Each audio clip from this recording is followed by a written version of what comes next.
Red బుక్లో 3 పేజీలే అయ్యాయి. మంత్రి లోకేష్ గారు ఒక స్టేట్మెంట్.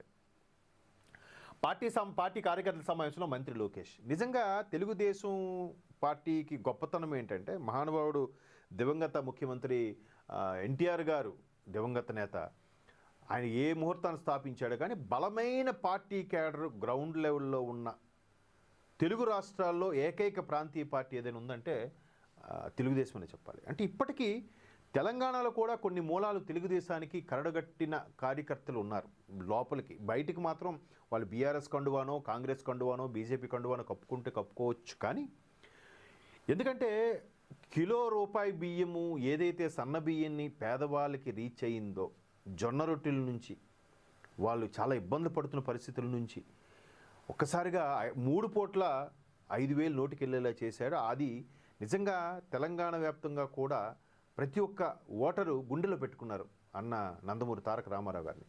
సో మేబీ దానివల్ల కూడా పార్టీ క్యాడర్ బలంగా ఉంటుంది. ఈవెన్ ఎన్నికల ముందు పవన్ కళ్యాణ్ గారు కూడా అదే చెప్పారు.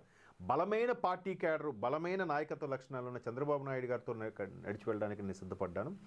మనకు పూర్తి స్థాయిలో ఈ పోలింగ్ ఏజెంట్లు కానీ బూత్ ఏజెంట్లు కూడా లేరు మనకు జనసేనకి. సో ఈ నేపథ్యంలో మనం బలమైన పార్టీ క్యాడరు, బలమైన కార్యకర్తలు ఉన్న టీడీపీతో కలిసి వెళ్ళడమే నేను సరైనదని నిర్ణయించుకున్నాను. ఇప్పుడు ఆయన డిప్యూటీ సీఎం హోదాలో కూడా ఉన్నారు. జనసేన, టీడీపీ ఈ డబుల్ ఇంజిన్ సర్కారు ముందుకు వెళ్తుంది. దానికి బీజేపీ కూడా భాగస్వామి యాడ్ అయింది.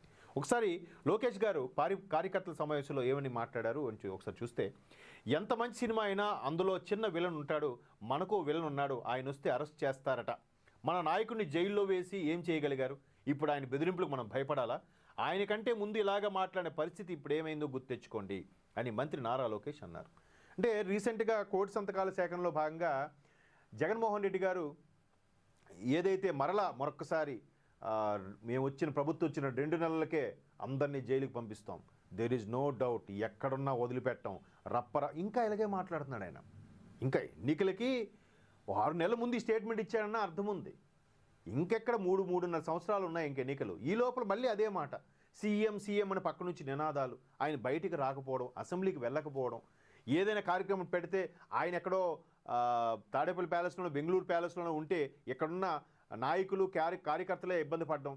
ఈ ఎట్టకేలకు ఏదో కోటి సంతకాల సేకరణకు కనిపించారంటే ఇవి అంటే మేబీ కార్యకర్తలని ఉద్బోధ చేయడానికి, కార్యకర్తలని రెచ్చగొట్టడానికి చేస్తుండొచ్చు, కొద్దిమంది కార్యకర్తలను కాపాడుకోవడానికి.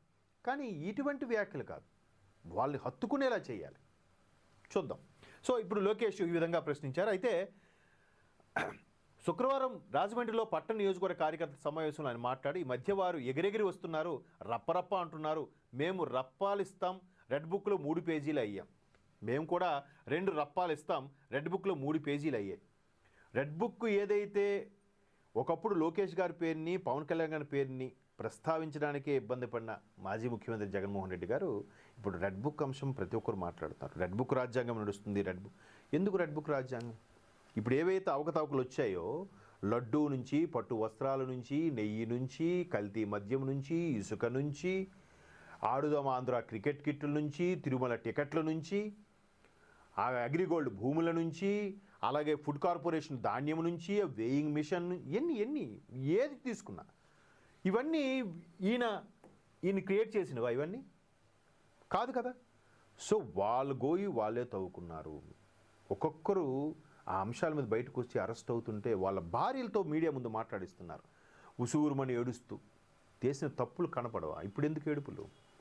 సో దాని మీద ఇక్కడ ఒకసారిగా లోకేష్ మాట్లాడడం జరిగింది. మీరు అనుకుంటున్నారు రెడ్ బుక్లో కేవలం 3 పేజీలే అయ్యాయి, ఇంకా చాలా ఉంది బుక్. ఈ మాత్రం కనీసం ఒక 500 పేజీల పుస్తకం, అది డైరీ, అది 3 పేజీలు అయ్యాయి అంటే ఇంకెక్కడ చాలా ఉంది. అలా నిజంగా వీళ్ళ అదే పంథాలో ఆలోచిస్తే సగం జైలు ఫుల్ అయిపోలేపాటికి. అది ఆలోచించట్లేదు. సొంత పార్టీలోనే పోరాడాను, జగన్తో ఎంత పోరాడానో పార్టీలో సంస్కరణలు తీసుకురావడానికి సొంత వారితోనూ అంతే పోరాడా. మారిన కాలానికి అనుగుణంగా మార్పులు తీసుకొస్తున్నాం. ఈ రోజు కూడా నాయుడు గారితో పోరాడతా, కానీ ఆయన ఒక్కసారి నిర్ణయం తీసుకుంటే తల వంచి దాన్ని అమలు చేసే వ్యక్తిని నేను అని లోకేష్ పేర్కొన్నారు.